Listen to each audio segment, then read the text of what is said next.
For almost as long as video games have been a thing, there have been folks calling for them to be banned. Usually it'll be concerned parents or special interest groups looking for certain titles to be pulled from shelves due to fears the content therein might be corrupting the youth, driving them to go out and commit violent atrocities or partake in other illicit activities. Though it's been proven time and time again that video games aren't the cause of any sort of delinquency, you can at the very least sort of see where these people are coming from, misinformed as they may be. However, not all video games are banned for reasons that we here at Team TripleJump entirely understand. And so for this video, we're looking at some games that have been outlawed in different regions for reasons that seem really quite strange to us, though we're sure they made sense to the folks doing the banning.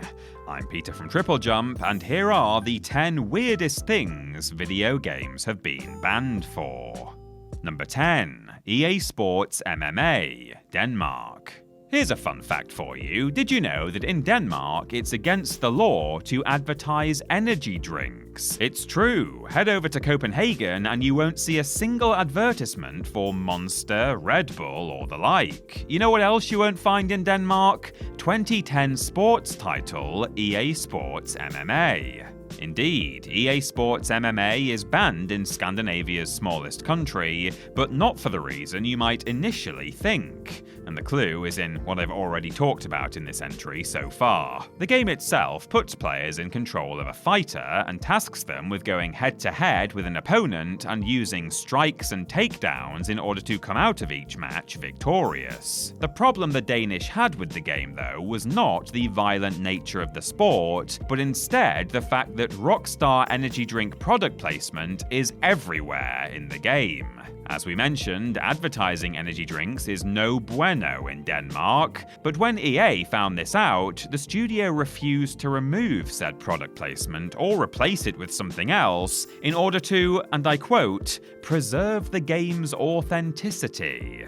As such, Danish MMA fans never got to experience the title.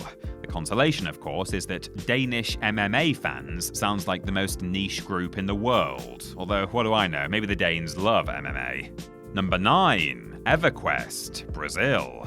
One of the best things about playing an RPG is the fact they give you so much freedom to do things as you wish. Obviously, the degree of player agency varies from title to title, but even so, you can still count on a good RPG to allow you to forge your own path. Apparently, though, a certain South American country wasn't best pleased with one particular MMORPG that allows players to do just that. EverQuest, which first launched in 1999, is a massively multiplayer online role-playing game set in a fantasy world. Although not the most popular MMO ever, it has a dedicated fanbase, with players from all over the world frequently logging on to raid, explore, and quest. Sadly though, if you live in the Minas Gerais region of Brazil, there will be no EverQuest for you, as back in 2008, the judge of the 17th Federal Court banned its sale. Why? Well, because, quote, the game leads the players to a loss of moral virtue and takes them into heavy psychological conflicts because of the game quests. Basically, it lets you do both good stuff and evil stuff, and we won't stand for that now, will we? Not in a video game anyway. Number 8. Animal Crossing New Horizons, China. Animal Crossing New Horizons is one of the cutest, coziest, most inoffensive games of all time. But wouldn't you know it, there was still one country out there that found something to get upset about. In Animal Crossing New Horizons, players jet off to a tropical island inhabited by friendly anthropomorphic creatures, and over time they will make friends, improve their house, get to grips with the stalk market, and just generally have a lovely old time. One One of the coolest features of Animal Crossing New Horizons is one that allows players to create their own clothing, wallpaper, pathways, and more. Naturally, not everyone used this feature to make cutesy items, but whilst some probably used it to make their character look like they were nude, others used their designs to spread political messages. Well, China didn't like the latter, not one bit in fact, and put a blanket ban on the game, preventing it from being sold anywhere in the country. Which is a bit weird when you think about it, because at that point you might as well ban any other method someone might use to create or distribute a political message. Ban Microsoft Paint and email while you're at it, you know what I mean? Anyway, this ban didn't really hurt Animal Crossing New Horizons at all. It still sold over 30 million copies worldwide and generated more than $2 billion in revenue for Nintendo. Number 7. Fallout 3, India. A particularly odd one for you now. Fallout 3 was never technically banned in India, but it was never sold there due to a decision made by Microsoft to voluntarily exclude itself from that particular market. In fact, on that note, it's hopefully not too late for me to say that this is a bit of a wildcard entry, oh goodness me! Though Microsoft never gave an in-depth explanation as to why they wouldn't be releasing Fallout 3 in India, they did say that, quote, Microsoft constantly endeavours to bring the best games to India consumers in sync with their international release. However, in light of cultural sensitivities in India, we've made the business decision to not bring Fallout 3 into the country. Many people have speculated that it's the inclusion of mutated two-headed cows in the title that meant it never got an Indian release. If you know anything about Indian culture, you will probably know that cows are considered sacred, especially to those of the Hindu faith, and depicting the animal in the way Fallout 3 did was probably likely to cause some offense. Obviously, it's not silly to ban a game because it's offensive to 80% of the population, but it is bizarre that of all the things Fallout 3 could have been banned for, it was the cows that tipped it over the line. Cow tipping. Is there a cow tipping joke in there? I don't know, it's too late now. Number 6. Final Fantasy XVI, Saudi Arabia.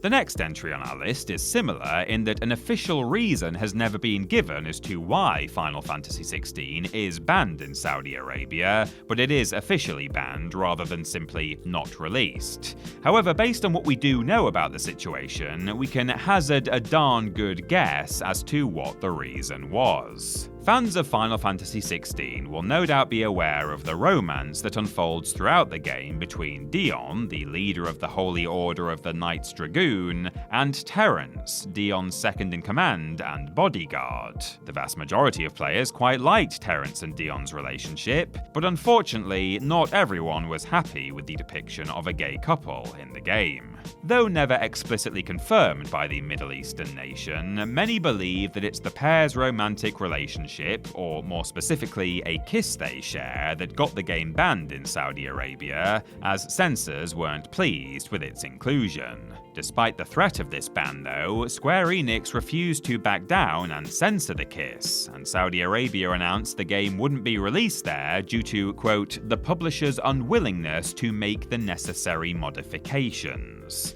Good for Square Enix for standing up for the LGBTQ+ community, is what we say. Number 5. Injustice: Gods Among Us, United Arab Emirates and Kuwait.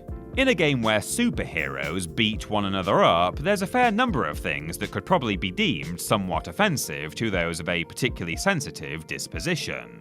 The violence, the evil characters, I suppose, the blokes in tight spandex, all of these things could have the potential to upset someone with a certain set of beliefs. It was none of these things that got 2013's Injustice: Gods Among Us hit with a ban in the United Arab Emirates and Kuwait though, but instead, inclusion of the word gods in the game's title. Or so several sources speculate anyway. The issue is likely that referring to more than one god goes against the teachings of the Islamic faith, in particular the Shahada, which states, "There is no deity but God." Again, it's not super strange to keep the game out of a certain region, or in this case regions, where it's likely to cause offense to the people living there, it's just slightly humorous after decades of video games cause violence that it's the title of this game that got it banned, and not, all of the fighting that goes on in it. What's even weirder though is that the UAE overturned the ban a short while after enacting it, even though no changes were actually made to the content of Injustice Gods Among Us or to its title.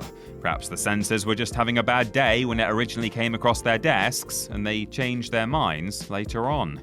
Number 4. Mortal Kombat 11, Indonesia and Ukraine. Mortal Kombat is a franchise that's landed itself in a great deal of hot water over the years. The first title, the OG Mortal Kombat, released in 1993, was so controversial that it paved the way for the founding of the ESRB, and many other games in the series have proven scandalous over the years due to the copious amounts of gore contained within. So there's little wonder that Mortal Kombat 11 found itself slapped with bans in several countries. But whilst excessive violence was a contributing factor to the 2019 fighting game being refused entry in both Indonesia and Ukraine, it wasn't the only reason the two countries decided to ban it. You see, in both Indonesia and Ukraine, it's against the law to display any kind of communist symbol or propaganda. And so the two countries presumably took one look at Scarlet, complete with her red, Soviet-esque outfit, adorned with symbols that look suspiciously like a hammer and sickle, and decided that, with all things considered, Mortal Kombat 11 probably wasn't for them. The move definitely seemed a little strange to many at the time of the game's release, but knowing what we know now, we can see why many countries, not least Ukraine, would want to keep Soviet stylings out of their media. Number 3. Pokemon, Saudi Arabia. Our friends from Saudi Arabia are back again, and this time they've gotten their knickers in a twist over Pokemon. You know Pokemon, one of the most popular gaming franchises of all time that's full to bursting with adorable critters and exciting but fairly inoffensive gameplay? Yeah, that Pokemon. So why has Pokemon earned itself a ban in Saudi Arabia? Is it something to do with cruelty to animals, maybe? The fact the whole thing is basically just cutesy cockfighting? Well, no. According to the censors in Saudi Arabia, the whole franchise is Zionist propaganda and shuns the notion of creationism. Now, I can kind of see where they've got the second bit from, in the sense that Pokemon evolve into new creatures, which is perhaps a bit close to the bone for creationists, but it's hardly Darwinian. I don't think Charles ever suggested creatures just turn into something entirely different at will. I mean, that was sort of the whole point of the theory. It's gradual changes, But alright, maybe they just don't like the terminology of evolution. The Zionist propaganda bit, though? Yeah, we're lost there. Supposedly, the games and trading cards feature Star of David-like symbols, but, that sounds like a bit of a stretch to us. Still, it was seemingly enough for Saudi Arabia to ban the whole franchise. Number 2. Football Manager 2005, China. You probably wouldn't think there'd be all that much for censors to get upset about in a football game of all things. After all, the sport is almost universally beloved. Whilst some dodgy VAR calls might get one or two fans riled up in real life, it's hard to imagine there could be anything controversial in a game like Football Manager 2005 to the point that it gets banned. But you'd be wrong for thinking that, it would seem, as the game was originally prohibited from being sold in China. The problem was that Football Manager 2005 recognized Hong Kong, Taiwan, and Tibet as independent countries. Now, if you're not up on your world affairs, let's just say that the political situation in each of these regions is relatively complex. In short, the people of Hong Kong, Taiwan, and Tibet largely see the regions as being distinct from China, with varying degrees of support for independence. China, though, very much sees Hong Kong, Taiwan, Taiwan and Tibet as China. It's far more nuanced than that, of course, but if we got into all the ins and outs of the matter, we'd be here all day. In the end, though, an edited version of the game was released, and so the people of China got to manage football again, and I mercifully don't have to go any further in trying to articulate Chinese territorial disputes. And number 1, The Witcher 2: Assassins of Kings, Australia. I don't think it's unfair to say that sometimes Australia can be a little quick to hit games with the ban hammer, as over the years a variety of titles have been refused entry to the island nation. However, it would seem the censors were feeling particularly prudish on the day they received The Witcher 2: Assassins of Kings for a rating. In Chapter 1 of The Witcher 2, Geralt has the opportunity to save an elven woman named Mottle from a prison barge. Should certain conditions be met, i.e. if Geralt approaches Mottle with interest, she will offer to reward him for his heroic efforts. Unfortunately though, Mottle is lacking in coin, having recently been a prisoner of course, and so instead she proposes recompense of the more carnal variety.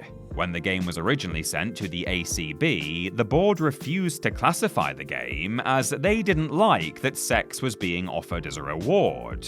Of course, a title cannot be sold if it doesn't have an attached age classification, and so the game was effectively banned. As such, CD Projekt Red were forced to make alterations to the quest, and The Witcher 2 finally got an MA15+ rating after they changed the mission so that Geralt would automatically refuse Mottle's offer. It's no big loss though for the White Wolf of Rivia. He is in no way short of that kind of thing. Oh god, look at that, that's obscene! Reinstate the ban!